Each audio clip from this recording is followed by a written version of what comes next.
I haven't yet seen the highest ranked Protoss player on the planet play on the new balance patch. So spawning right here in the bottom right, playing in blue, we have none other than hero. This particular series is from the GSL CK, which was played not on the live version of the game, but PTR2, the patch that was live for only about 48 hours, and the patch that featured Zerg being pretty dang broken. His opponent in this best of 5 from Germany, we're looking inside of the main base of Lambo, who is experiencing 48 hours of being, very overpowered. So I'm curious to see how hero is going to respond to it. The thing is, right, so this was played about a week ago. In hindsight, we all know that Zerg was very busted during those 48 hours. But going into this particular event, I think most of the players kind of had the idea that Zerg was probably a little bit too strong. At least looking at the values that Blizzard announced for PTR2. But I don't think they really knew exactly how broken it would be. At least the games that I've seen on PTR2 so far, they were a little bit, they were a little bit one-sided. So curious to see how hero can do. Hero, of course, the most successful tournament player in 2026 so far, practically winning everything that he has entered. And this particular match is from the GSL CK, the 4th edition of the GSL CK. So certainly a very prestigious event, and one that, he would certainly like to obtain another win in. So let's see. Let's see how well he can do right here against Lambo. Now, Lambo is a very formidable player, but I think if you were to ask most StarCraft fans out there, who's the favorite in a best of 5 between Lambo and hero? Most people would say that's hero, and that's not any disrespect to Lambo. It's just that hero has been on absolute fire over the last couple of years. But Lambo, always known as the Professor, of course, not somebody that you can really ever write off. The thing about Lambo, man, is that he can kind of win against anybody at any point, any day. It doesn't really matter so much. Then again, he would be rarely picked as a tournament favorite. Right? Lambo is one of those players when it all clicks and everything goes well. It's pretty much an unbeatable type of playstyle. But then, you know, when you actually watch the games, usually there's like a little bit of a slip up here and there.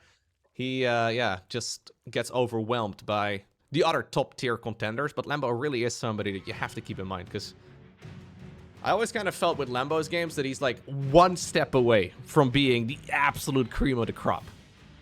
Maybe we're lacking a little bit of consistency from time to time, but Lambo really is amongst the very best that we've ever had in a game. So they call him the Professor because Lambo oftentimes is the one that comes up with the strategies that we then have, for example, Cyril copy.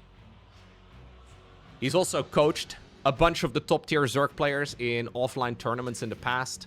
The most notable example is probably Rainer at Gamers 8, which had a very large prize pool, and Lambo basically took the coaching role very seriously, studying all of the opponents and then helping Rainer out. And Rainer ended up absolutely destroying that event.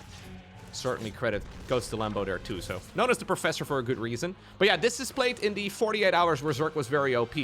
So let's see how well he can do right now against hero when Zerg has maybe a little bit too much larva generation passively on the hatcheries. And again, man, this is so weird. Like, seeing just a bunch of idle larva on hatcheries this early on is kind of funky. He now decides to spend it all in one go. Lovely Evo Chamber block yet again. But usually, Zerg players don't have any idle larva early on. Like, entire build orders are effectively, they're planned around larva generation. So Zerg players really have min-maxed the amounts of larva that they get early on. And usually what you do is you spend all of your larva first, and then you decide to make, for example, a couple queens. Then you decide to go for a roach warren or evo chambers or anything along those lines. But usually the main goal is spending the idle larva and then moving ahead and doing anything else. Well, even though there's a heavy focus on larva spending here, there still seems to be a little bit more than what Lambo is actually able to spend, which is kind of insane. Anyways, it's a good old Stargate opener here for hero. Second Oracle. Third Nexus now planted down about 4:30. Seems to be the new normal. Nothing all too weird there. It's the new normal with a single gate build. So this is all a little bit greedy. In case you were ever doubting whether or not this was hero playing, by the way. Look at this. Absolutely disgusting. I hate everything about this wall. I do not understand why. I've ranted about this many times before, but this is gross. Maybe hero has been inspired by the World Cup, you know? He created two little... and this over here is the goalkeeper. Although I believe Korea had a bit of a meme situation in the World Cup this time around. Anyway, smack that in the middle over here. Not enough space to then fill up the wall space with a third structure. We're going Glaive to Depths. Oh, that's kind of fun. Okay, I haven't actually seen Glaive to Depths played yet on the new patch at all. Most Protoss players seem to be very focused on just trying to survive. And then eventually going into Sky Toss. So Lambo is going to send the Scout Overlord in. He's going to see the Twilight Council. But he's already going Baneling Nest. Will he stick with the Baneling Nest? Probably. So Zerg can't know what is actually being researched inside of that Twilight Council. Even though there's a little new jumpy animation on the Twilight Council. This can still be Glaive to Depths. This can still be Blink Stalkers. This can still be Charge Slots. It can be Dark Templar. It can be High Templar into Archons. There's a bunch of different versions of this build available. And interestingly enough, the version here that hero is going for is the one that relies on regular gateways. Huh. So real quick, right? If you now research warp gates, you get a 40% production speed on regular gateways. You can still transform the gateways into a warp gate as per usual, but it costs you 25 minerals and 25 gas. So all of these units have been produced out of a gateway, Terran style, right? Kind of like the way that Terrans would usually produce out of a barracks. Full wall right here though for Lambo, who's making 5 evolution chambers all at the same time. This is a scary attack here from hero, honestly. Bunch of drones here are likely going to die. What about the Banelings? What about the Banelings? Alright, he saw the Banelings, hero, with the shade there, so that's a little sketchy. I wouldn't even mind seeing him recall, to be honest. Because those Banelings can absolutely blow this army up. Shades in the main base, fair enough. 6 drones so far. Not bad. Yeah, hero is a bit of a beast. Ultimately, though, Zerg will clean this up. And the problem is, this is now so many losses here on the side of the Protoss that it's really hard to justify. Getting a bunch of workers killed on the side of the Zerg is nice, of course, but... yeah, it's 9 adepts there for 6 drones. I don't think I really love it. I mean, it's a lot of resources lost. That's kind of the thing, though, right? With this version of the patch, even though this is a very cost-efficient start in this game for hero, I still don't really like the spot very much. 4th hatchery is done in the meantime on the left side of the map. 4th Nexus fired up as well for hero, who's gonna double down on a ground toss army. Okay.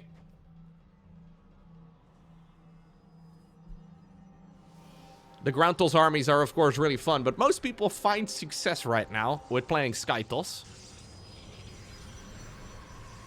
This would have been a potential transition as well, though, for hero into Sky Toss. But it seems to me like he wants to go into Colossi here. Baneling Speed is going to be rolling across the map momentarily for Lambo, who's just going into the good old Hydraling Bane. Not yet an Arc Slot enjoyer in this particular game for the Mutalisk. Mutas have basically become a little bit more microable compared to the previous patch, of course, as well, where the Spire got made a little bit cheaper and the build time got reduced of the structure. Mutas now seem to be more popular than they have been in about a decade and a half. Good stasis. Yeah, lovely game here so far by hero, right? So I feel like everything kind of goes well here for hero, but then you glance at the supply count. And Zerg is just 30 supply up. Some of it, though, is in the money that's currently available in the bank here for hero. 2 adepts go into the main base. Good bit of harassment here. Honestly, an impressive match here for hero thus far. The Classic versus Rainer games come to mind, of course, and that series was very one-sided. Hero playing significantly better, far more aggressive as well than Classic could. But we haven't really seen the first big attack here for Zerg. And I think it's just about cooking up right about right now. It's going to be a large Hydraling Bane timing attack About a 40 supply lead right now for the Zerg. We have a ton of static defense being made, some stasis wards as well. There's 2 Colossi available, Fleet Beacon on the back of this too, so hero will be making a transition towards Skytles eventually. But he needs to clean up this Zerg attack wave first.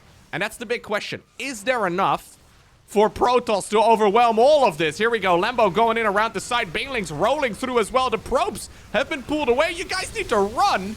Okay, maybe microing your probes into the Banelings is a suboptimal play, but this is when Lambo decides to jump at the opportunity to destroy this Protoss player's army. And not only does he get the economy, not only does he get the Nexus, he also gets rid of the entire Protoss army there. And that just, well, made hero take an absolute nosedive in this game. Extended Thermal Lens is finishing up. There will be 1 Colossus, a fresh one, popping out of that Robo facility, but... yeah, probably the best early game start that I have seen for Protoss on the new patch so far. Now again, this is the 48 hours where Zerg may have been a little bit too good. I think it's very fair to say that Zerg was a little bit broken in PTR2. But even though this is probably the most aggressive and most successful start that I've seen on a new patch so far for Protoss, it's not even really close. Absolute disaster here for hero. Jeez Louise. Third Nexus is also gonna die.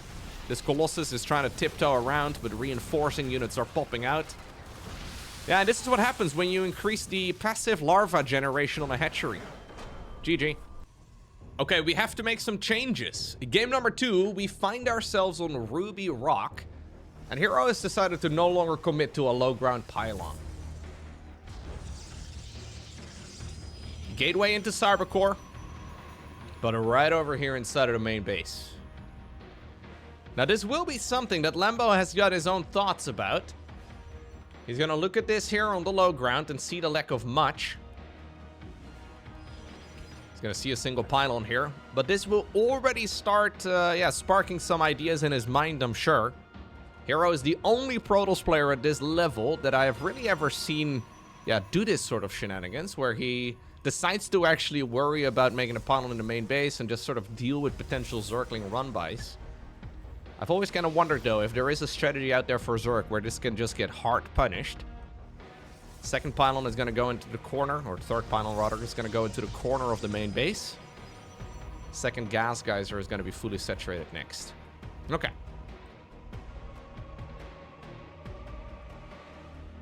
Now, of course, you do have to take all of the things in this particular series with a grain of salt. So the strength of Zerg has already been reduced with the final version of the patch, or at least the live version of the patch. So it's been adjusted already. And secondly, I would be very surprised if a patch this big that overhauls the way that like the core production for Protoss works in the gateways, right? I'd be very surprised if a patch that big would not shake up the early game for Protoss a ton. So effectively what it comes down to is that the early game for Zerg has been smoothed out a little bit, whereas for Protoss they have to reinvent the wheel. So Zerg's early game macro has become easier, and Protoss players have to figure out how to play the basics again. It would have been kind of crazy if Protoss players already had the go-to answer in a very short period of time on how to exactly proceed in this particular matchup. But I will say, in that previous game, hero really did have just about as good a start as you could hope for, and then the Zerg counterattack was just ridiculous.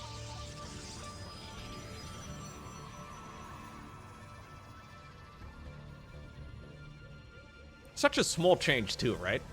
Like, ultimately, it's just a tiny little value to the passive larva generation on a hatchery. It doesn't sound like that big of a deal. But the thing is, in StarCraft 2, having economy buys you more economy, right? So having more units will give you more units in the long run too. So early on, it's not quite exponential, because the Queen Injects obviously smooth a lot of it out too, and it's a little bit hard to say, but long story short, it just allows Zerg more income more early on in the game. And then in this particular version of the game, the Queens also became cheaper. So that's a change that ultimately did not go through. But queens in this version of the game are 150 minerals each rather than 175. In the live version of the game, they're still 175. Hatcheries are at 300, up from 275. In this version of the game, they're 275. So it's those little things that will allow the Zerg early game to just feel way smoother. And everything is just a bit more comfortable here. For the bugs.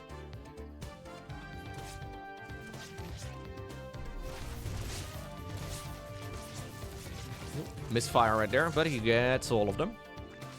There's the Zerg counterattack. Man, these Link counterattacks are so big, right? Lambo just casually making 20-something Zerglings and being able to stay toe-to-toe here with the worker count of Protoss, even slightly ahead, is nuts. Yeah.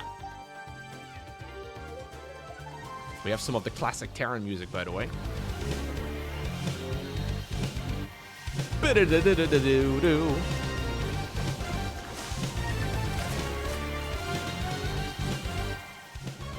follow-up right here for Lambo, maybe my favorite change, by the way, with this new patch, is the fact that they've got the original Terran music also added into the playlist. Lambo here following this up now with one of his favorite pushes. Remember the name of this strategy? People used to refer to the queen drop at this stage in the game as the German taxi. Guess why? It was Lambo who came up with it quite a few years ago at this point. We do have some adepts, though, being a little bit of a nuisance.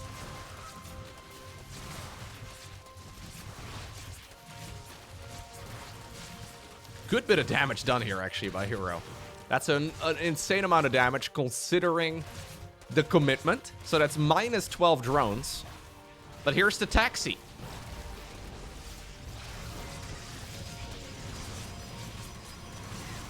Queens, in the meantime, transfusing whatever they can hit. And you know what? They're gonna go across that little crevice.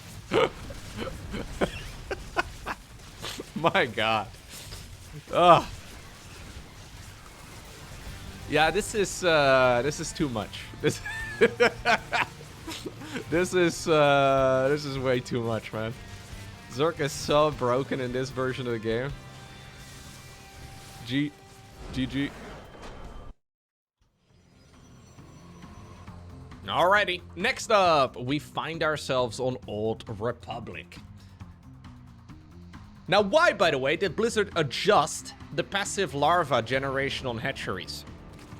I believe the reason as to why, and I'm just guessing here because Blizzard hasn't actually explained as to why, but I think the reason as to why is because there were several really long Reddit posts talking about how Zerg early game variety is not possible because of the changes that they planned with the 8-worker start. So a lot of the Zerg cheeses in PTR 1 that Blizzard was intending to bring back were no longer viable because of the amount of larvae that Zerg had. So oftentimes, right, like imagine you want to go for a Zerg push early on, you want to do some sort of cheese. You kind of need about 12 workers, maybe 10 workers or so for the Zerg player. So what do you do as a Zerg player? Well, you spend your first 3 larvae that you start the game off with to make some workers. And then you plant down, for example, a spawning pool. And by the time that any of it is done, you don't have enough larvae to really be producing units with. So scaling the number up a bit, I think the implication was that Zerg were going to be able to then send in some roaches in the earlier stages of the game. Or maybe flood the map with a round of Zerglings. But of course, Zerg players, immediately ruining it for themselves, decided to just use the extra larva to make more economy. And what was meant to be an offensive type of strategy turned into a very defensive one instead. So whenever we see any sort of buff in any RTS game, to say, for example, a cannon or like a tower or something along those lines, what is the first thing competitive players do? They turn the defensive structure into an offensive structure. It's the case with every RTS game I've ever seen, man. Like, if they were to ever buff photon cannons because Protoss struggles defensively, what's the first thing Protoss players will do? Build them on the other side of the map. 100%. 100%. And I guess that's kind of the trap that they fell in right here with Zerg. They wanted to give Zerg early game variety, and instead what Zergs did was just play the old strategy harder. And it allowed them way more aggression, a bit deeper into the game. Zerg players love a little bit of greed. Void Ray first right here for hero. Okay. Yeah, I wonder if hero here is drawing the same conclusion as a lot of other Protoss players before him. Well, to be fair, the series was played like a week ago, and the patch is still so new, so maybe after him. Anyhow, I wonder if he's drawing the conclusion here that Skytles is the way to go.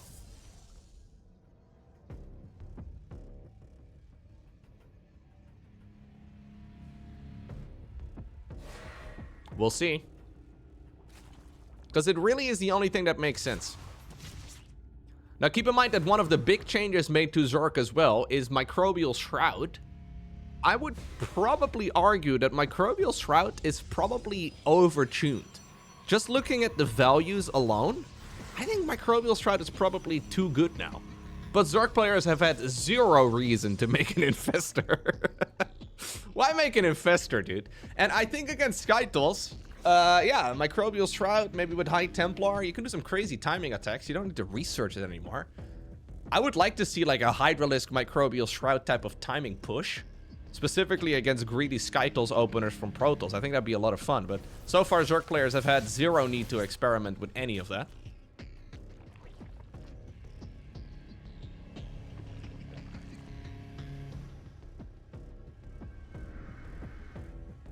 I do think, though, that ultimately, as we have a second Stargate, yeah, these changes will result in a better game. Like, we're not quite there yet. I do believe we'll probably need another value adjustment or two over the next few months. And I'm really hoping that Blizzard is going to be there to actually make those changes. I do think they probably will be, to be honest. Like, it's a bit weird, man. Like, we're in a weird spot with StarCraft in general. So we have some Zerglings trying their absolute best at the third Nexus. Like, it's funky because we get these patches, and I'm very glad that we still get regular updates to a 16-year-old game that's clearly not that important for Blizzard. But at the same time, I'm also a little bit worried that, like, they introduce such experimental changes and then go AFK for a half year. I'm pretty sure how it works at Blizzard at the moment is that there's, like, a classic games team that is in charge of, like, StarCraft 1, StarCraft 2, Warcraft 3, Diablo 3, Warcraft 1, Warcraft 2, Diablo 2, Diablo 1, right? The original games too. And then it's like probably like 5 people that are in charge of like 12 games. And they kind of have to pay attention to all of them simultaneously. And how deep of an understanding can you really have in any of them? So you kind of rely on some people that maybe know the game better than you, but then you don't really know exactly. And StarCraft balance is extremely delicate. It's quite tricksy, right? Like, you have to be very careful. And I'm a little bit afraid that, like, we're gonna get these big sweeping changes, which is really fun, really exciting, but then something turns out to be utterly broken and we then don't hear anything from Blizzard for like 4 months. That's my main worry. I don't mind the idea of making big changes, because I think a lot of them are very easy to resolve. Like, if the Larva generation turns out to be still too big, fine, whatever, right? Just adjust the value. But if then they don't adjust the value, it could absolutely kill the tournament scene, because a lot of people wouldn't really want to be playing against Zerg. Anyhow, we've got hero indeed making the decision that many Protoss players before him have already made. We're going Skytles. Turns out all the Gold League viewers were right, baby. Void Race into the mothership.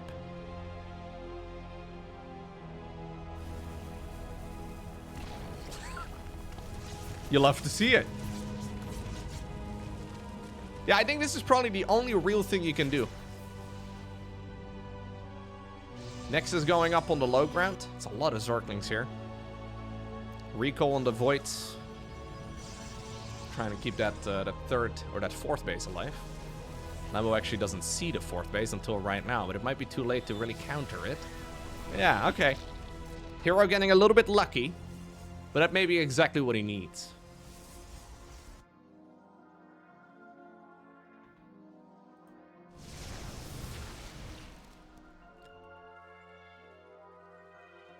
So mutas are a little bit easier to micro now because of this thing called Arc Slop.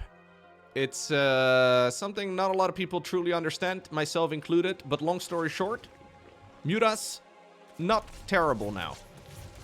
Slightly better at the very least. That combined with the previous changes to the Spire in the patch prior to this one may very well make Muta openers far more viable.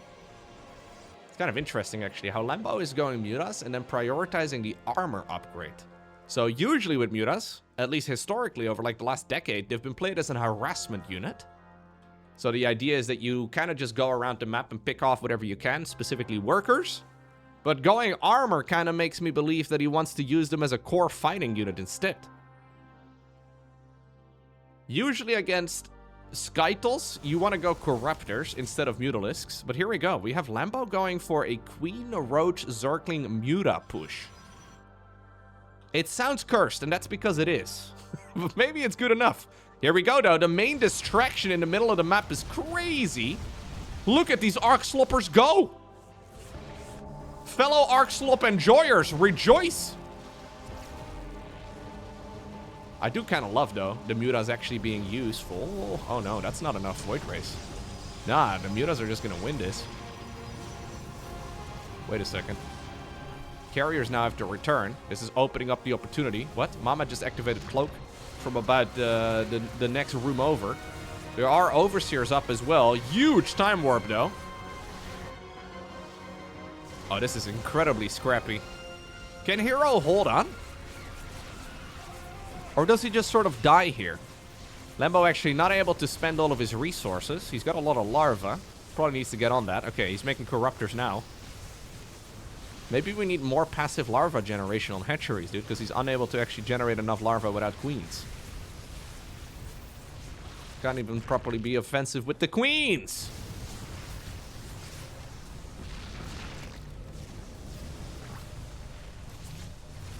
Okay. Phoenix production now kicking in. Hero making use out of all the Stargaters they produced earlier on to try and counter the Mutalisks. I think the age for the Muta, though, is already mostly over.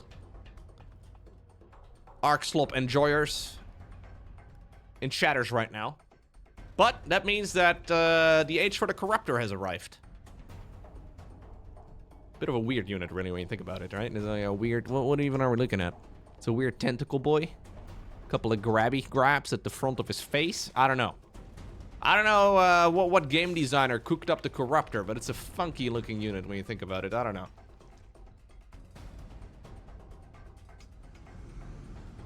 Okay. So, hero holds on to the 4th base. I actually didn't think he was going to be able to do so. He lost 27 probes, but he quickly rebuilt a lot of it. So, he's actually got some... Yeah, he's got good enough eco here to continue playing the game for sure. And he is going to approach a maxed out state really soon.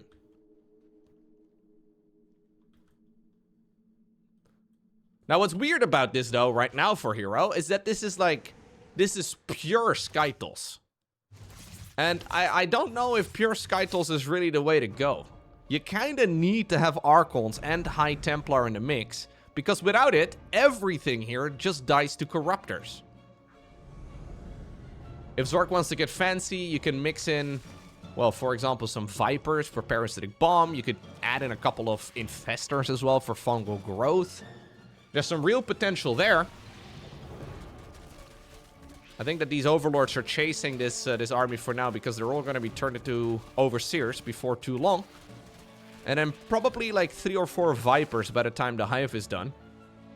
Without static defense and without a lot of High Templar, Zork is just going to destroy this type of army. So we have extra gateways being made now. I did see a Twilight Council. 2nd Cyber Core as well. What we really need, though, I think, is a Templar Archives. I would like to be wrong. Here we go, though. Here we go. Yeah, that's a dead base.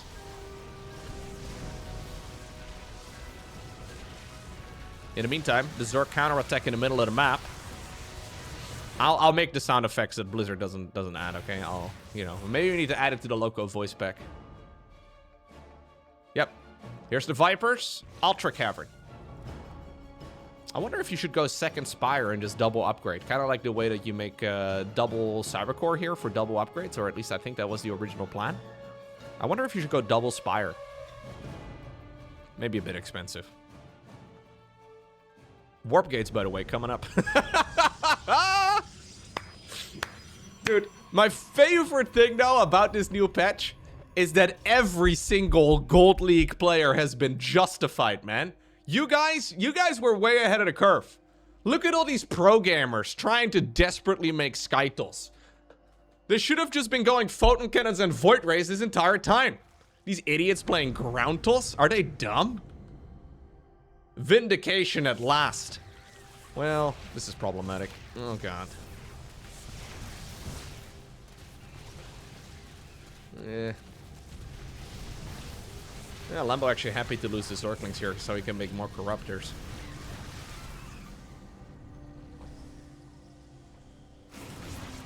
We're getting rid of some of these units too because he doesn't want them anymore.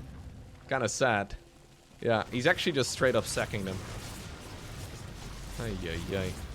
Alright, there's the Storm research coming up for Protoss. And there's those extra Corruptors. How many Corruptors do we have now? Where are they? 1. Alright. He's... I thought for a second there were already a bunch of them available. Second Spire, yeah. I think it's good. Certainly some room for improvement, right, for both players. Oh, we're fishing. Looks like we caught carriers. Shh, you'll scare the fish away. Did you know that the fish actually aren't scared away from you talking? Did you know that, like, the reason your dad told you that you're gonna scare the fish away is because he just wanted you to shut up for a moment? Just letting you know, okay? Because my dad also told me that I should stop yapping because I'm scaring the fish away. The fish can't hear you, man. Maybe if you talk really loud, but there's... He just wanted you to shut... He just wanted me to shut up. Yeah, unlucky. Anyways...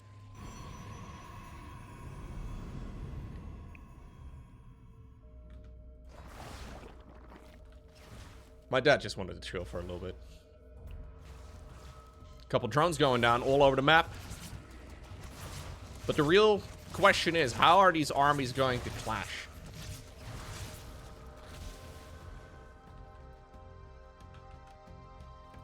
We have a lot of 3 upgrades here. +3, +3, +3. And we should probably be using that new Spire here as well for another +3.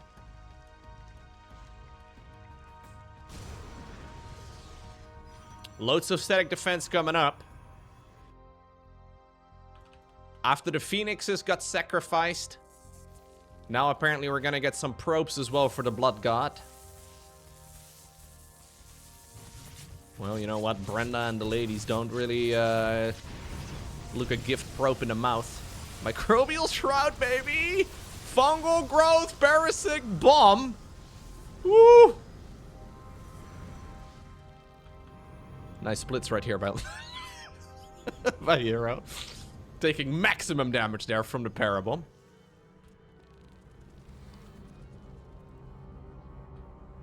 Yeah, and while most Zerg players don't really feel too comfortable playing against this type of Protoss army, I think Lambo is extremely good when it comes to this sort of late game control.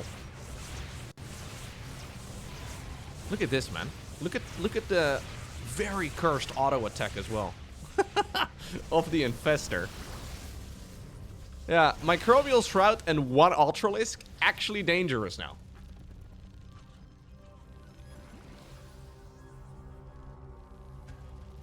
This hatchery has been sucked to about a sneeze away from death.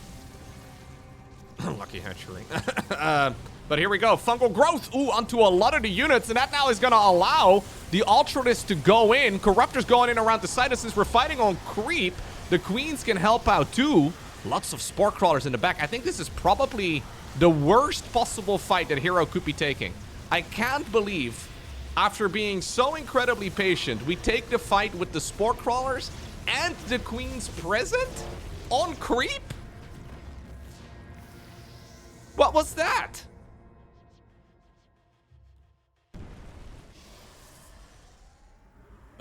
Yeah, there's no way that was the correct choice. Maybe a little bit of frustration kicking in? Certainly not what we should be having, though. I think if we are going to be playing, if we're going to be playing a near 20-minute game to get to a maxed out army and then we just sort of throw it away, we should probably be a little bit more careful Now the creep is going to be pushed forward, and that's going to allow the spore crawlers to get into the mix.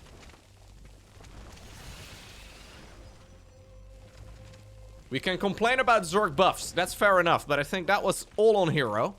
Because the late game, I don't think has been changed very much in that regard.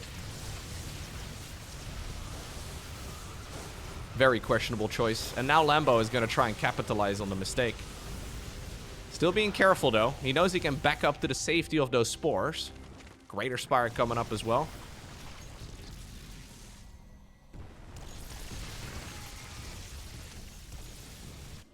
Nice little Zealot run by up north. hero did pay the price for 8 additional gates here. And then 8 warp gates, of course, too. Man, I will never get used to the Infestor auto attack, I don't think. It's so cursed. Because of the Ultralisks, hero is forced to go into Immortals. He can't really not go Immortals here. It's really the only reasonable counter that he's got against Ultras. But the problem is, the more Ultralisks there are, the more Immortals you need to make. And then obviously at some point, even though you want it to be a Skytles legend, you're no longer really dedicating that much supply to Skytles. Ultras are funky like that. They're simultaneously one of the worst units Zerg can make in this matchup, but then they also force a transition to Groundtals, which is much easier to kill for Zerg than Skytles ever has been. Yeah, so the leftover supply right now is all ground units here for hero. He has a bunch of carriers still up in the air, but a lot of them are low HP. It's only 4. And it's a lot of supply here caught up in units that are red HP. Like, most of them are very quick to die. For some reason, we're taking this base over here. That's really surprising. It's very close to the Zerg. There's a perfectly fine base over here at the bottom. No cancel here from hero. Am I tasting a little bit of salt in the air? Am I noticing a bit of frustration? No tectonic destabilizers researched here for hero either, which is incredibly useful if you're gonna go Tempest against this many spores.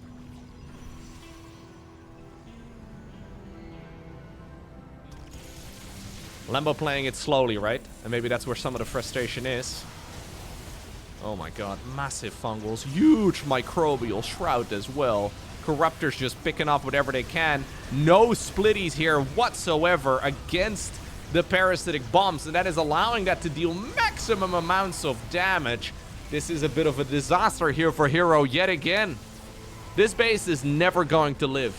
And now that we have a greater Spire out, Lambo could make the transition towards a lot of Brute Lords too, if that's what he wanted. But GD gets cold, and that means that Lambo obtains the victory 3-0 over hero. So again, Zerg has been nerfed since this version of the PTR. Like, Zerg is not quite as strong as, yeah, they are in this particular version of the game. But especially this game number 3, though, hero made pretty much all the right choices until he didn't, right? Like, why in the world did we take that fight on the Spore Crawlers and the Queens in the middle of the map when the Zerg had, like, a perfect, beautiful little concave to transfuse the best and to allow the Queens to just be in range of everything? I don't quite understand. We could have taken that fight off creep, and I think it would have worked out a lot better for the Protoss. But either way, this time around, it's a 3-0 win for Lambo.